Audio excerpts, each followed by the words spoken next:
So this is our presentation.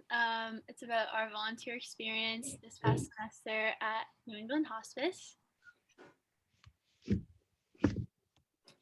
So we just made an introduction slide. Esme and I are both freshmen at Holy Cross. I'm from Paxton, Massachusetts, and I'm a political science major and a French minor. And I'm from Zion, Illinois, and I'm an environmental studies major. So this volunteer experience was facilitated through the Community-Based Learning Center at Holy Cross.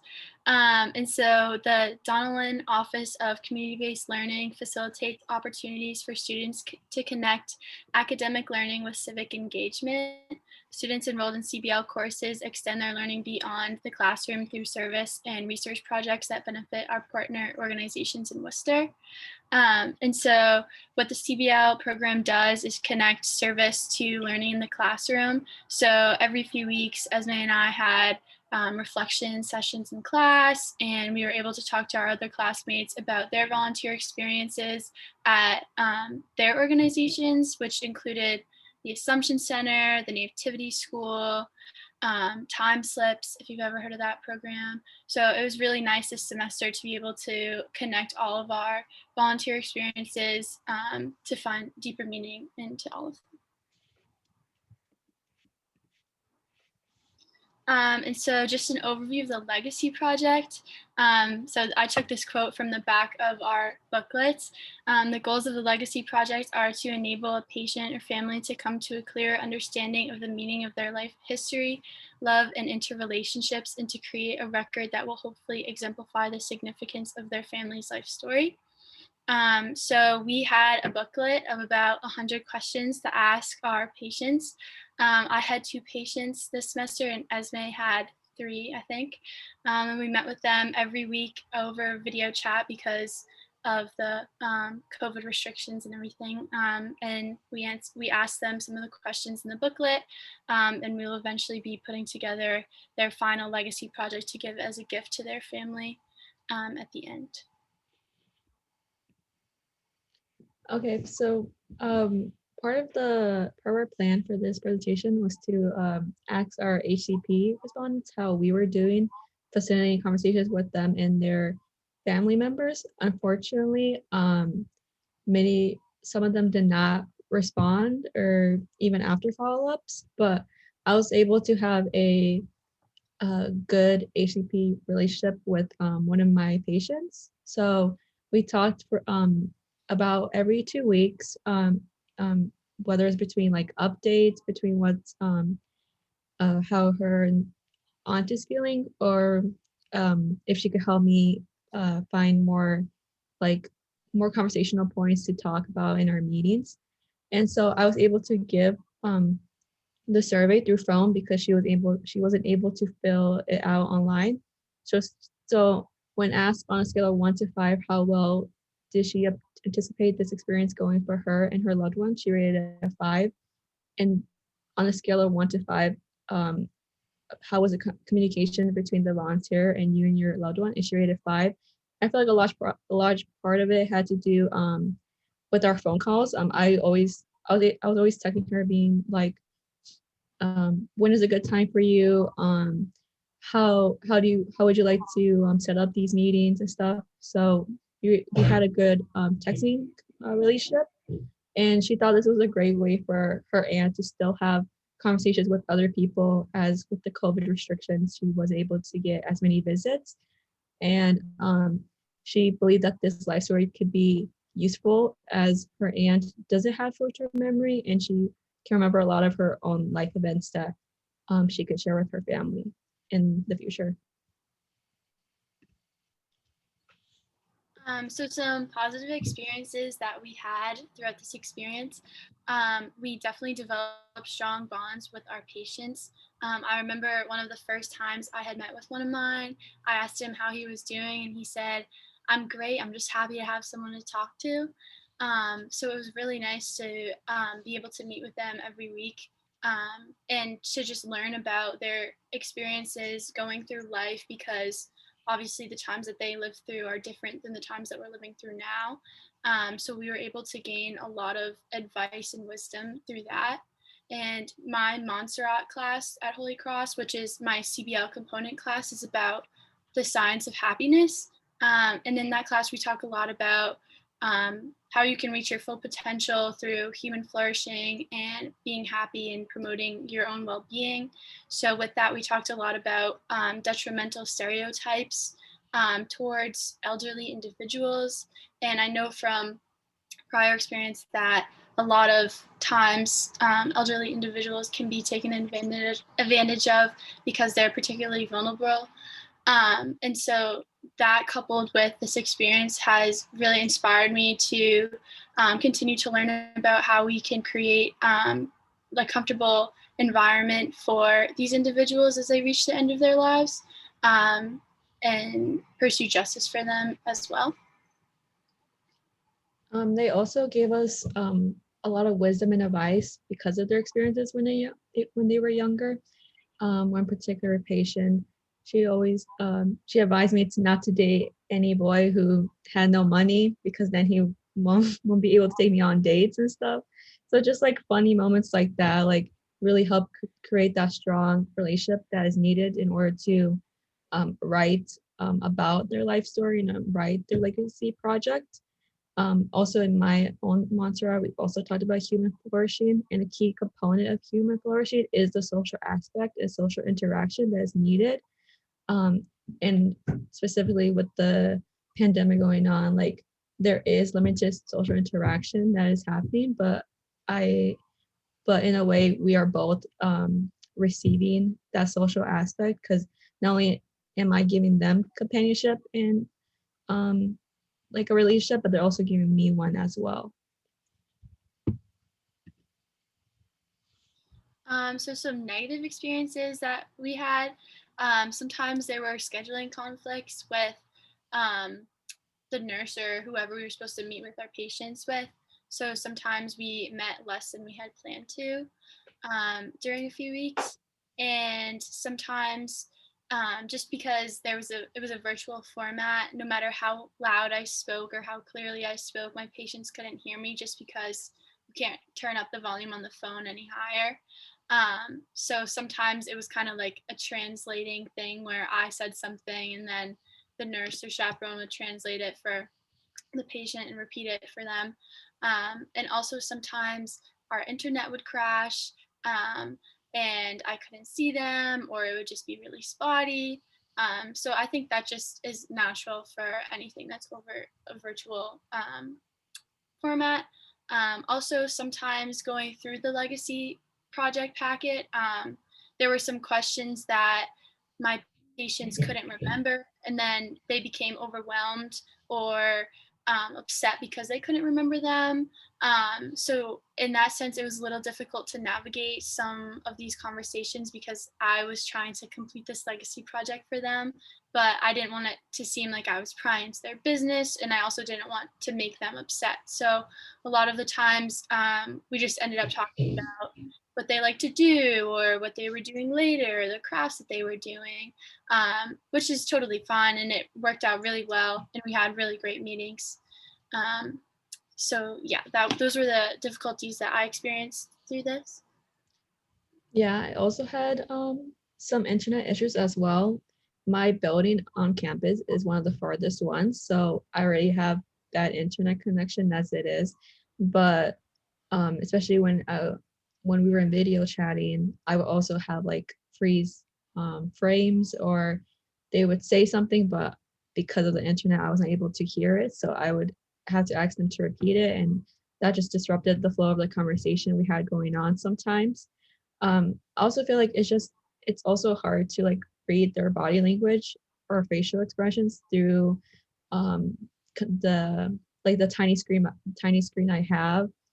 I don't know if the questions I'm asking are too uncomfortable or like they're too frustrated with what I'm doing. So I have to rely heavily on the person who's like facilitating our conversation to make sure that what I'm asking is okay, or if I should move on to another subject.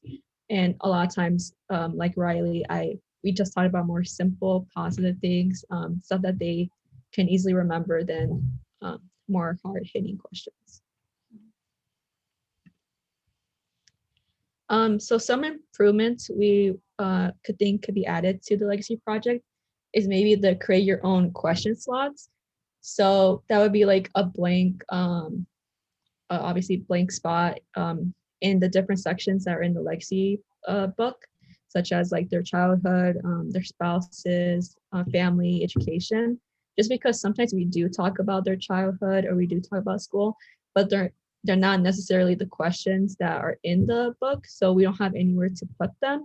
So instead we put them in the back where all the blank spots are, but having it in that section would be helpful to families who are like possibly looking through it.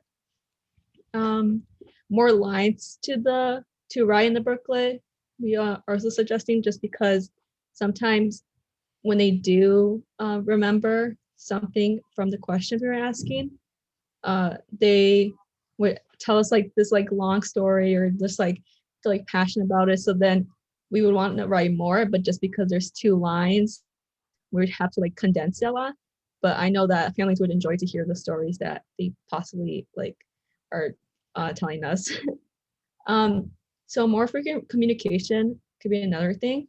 Me and Riley, I never knew Riley before this, but because of this, it has been very helpful to have somebody else who is also going through similar experiences as me, somebody who can like help and be like, oh, I'm experiencing this in my visits, are you too? And it could just help to promote better conversations and help when reflecting on the legacy project such as this. Like we obviously worked together for this presentation. An in-person visit could potentially be possible, as the College of the Holy Cross has announced that every returning student would have to get the vaccine in order to come on campus. I already know that me and Riley are in the procedure of getting our second doses potentially. And so this would create more opportunities to be together in person and to actually talk and see that body language and like be present with them, which I know sometimes is confusing with the patients. Like I know I have some who don't realize that I am not in the room with them, that I'm in the screen.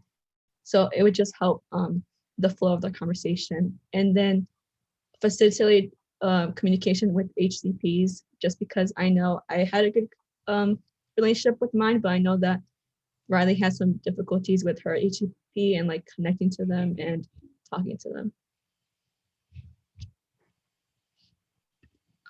So are there any questions? That's the end.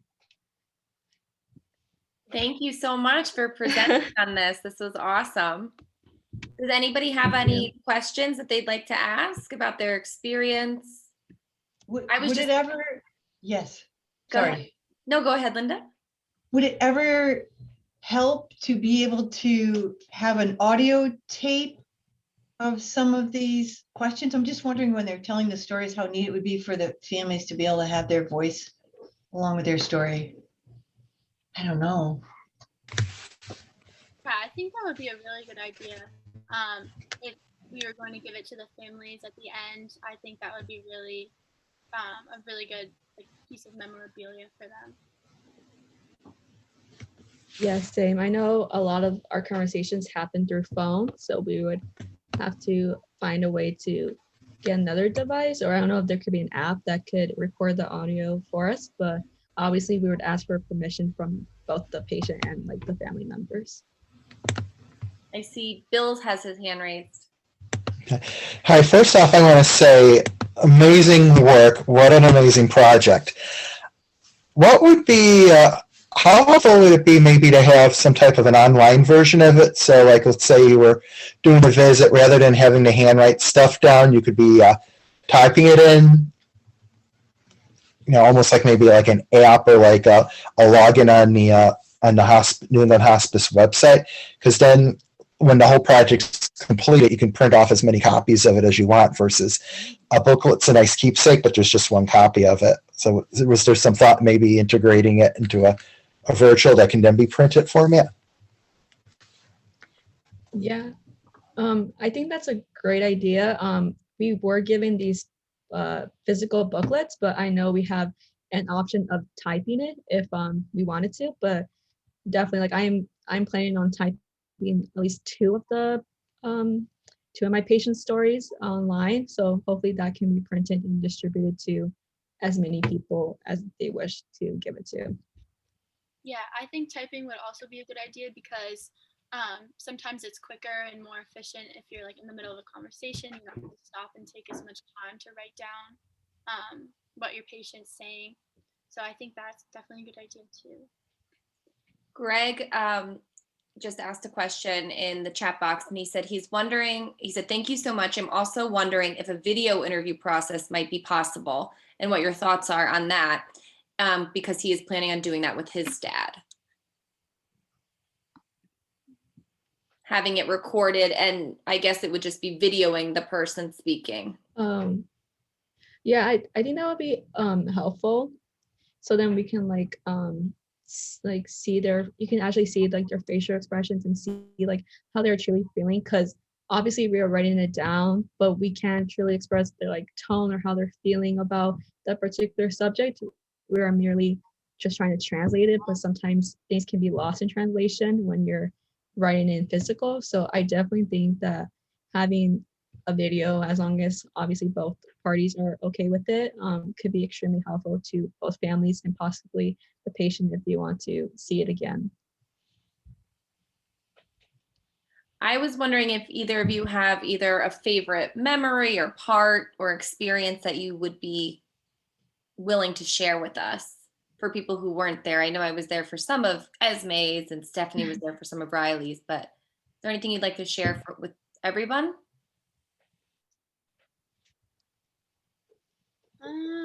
I think that I don't know. I don't think there's exactly one specific moment other than the moment that I brought up earlier where my patient said, I'm just happy to have someone to talk to.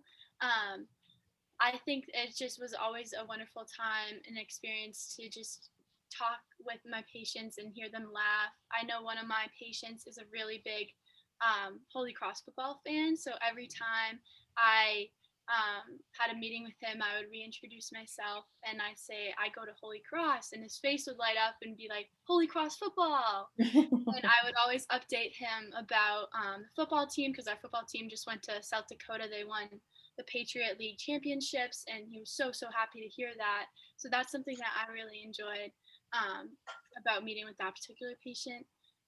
It was really heartwarming for me. Yeah, I would agree with Riley. Like all my interactions with the patients, like I've loved all of them. Even the ones who like couldn't understand that I was not there physically. Like I know Jessica, like she like try to give me candy or give me chocolate that they have, and she like loves chocolate. So it's just like it's like that relationship. Like if you're gonna give me chocolate, like your favorite candy, like thank you for even thinking of me like that. And like just I know one of them, like they even sang to me like French because they like had like a song that they loved in childhood, and she's actually sang it to me. So that was like a very special moment, and like that's how I knew that what we were doing is good, and how we were able to give them that free expression of just sharing whatever they wanted to share with us. Yes, the person who Esme is speaking about was so excited to have Esme as a visitor, but definitely was confused that Esme wasn't there in person. So she would try to give the chocolate through my computer screen and say, I need her to eat this. I love it. She needs it. And it was a really positive thing because that's her favorite thing in the world. So it was so nice you wanted to share that with you. Greg asked the question. He said, would you recommend this for other volunteers? And what else could we do to make your experience better? I would definitely recommend this for other volunteers. I remember when I was choosing which CBL site to go to, I was particularly drawn to this one because I feel like growing up and going through middle school and high school, most times like we tutor like younger kids or we play sports with them, and so this experience is, I think, really unique. Even in class when we were sharing about our experiences, for CBL, mine was way different than everyone else's. So I think that it's definitely, we gained also a lot of skills through the trainings and everything, and learning how to communicate with people with dementia, and just learning about hospice in general. So I think it was definitely a really great experience, and I don't really think there's much that you could do to make our experience better, because I think a lot of the problems just stem from the fact that we were virtual. The only thing that we already talked about, but I just think that sometimes it was difficult for me to reach some of my HCPs, because I would call them and then they wouldn't answer or call me back. And I had sent the survey a bunch of times and they still didn't fill it out. So I think that maybe if you guys reached out to them and said, hey, did you fill out the survey, or could you contact Riley or something, then maybe that would be better in that aspect. But that's really not a big deal at all. So I think that it was a really great experience. And you think it sounds like being in person obviously would make a humongous difference in what you were doing. Yes. Yeah, definitely. I have to agree with Riley on that. Like, there wasn't much that could be like, we did the best under the circumstances we were given. But I would recommend this to other volunteers. Like Riley said, tutoring is such a popular volunteer site here. But I feel like we also need to focus on the older generation as well. And I feel like we think of death as such a dark topic a lot of times. Like, when I shared my experience working volunteering at a hospice in my class, like it turned more serious. But like, honestly, I've got a new perspective on these like last stages of life, and how like it could be good, and how all the patients did have like a good sense, a good positive approach to all this. And it made that topic for me like a little less like dark and like more bright in a way. That's awesome. Thank you so much for sharing. Does anyone else have any other questions? I think mine's not a question. I just want to say thank you guys for doing this. Oh my gosh, just for putting it together, and you two for following through. And it's really, it's got to mean the world to the patients, especially to have some youth in their room. Yeah, they would love it in person. They would. I think that would be the goal, to start this program in person. But I think the benefit of this was seeing that it can be done virtually, which is pretty awesome, just given the circumstances that we're in right now. Thank you so much for what you did. I mean, it was a lot of work. I know you had to be flexible. There were days where our patients were too tired to wake up, or scheduling conflicts, and you were both very, very flexible and understanding. So we greatly appreciate that. And the patients were super, super happy to have that time with you. Yeah, no problem. Thank you so much for the opportunity to work here. Thank you so much for having us. Of course, of course. And if you have any other questions, you can reach out to me, or for anyone in particular, or any other feedback that comes your way, just let me know. Thank you. Thank you, everyone. Thank you. Bye. Bye. Bye.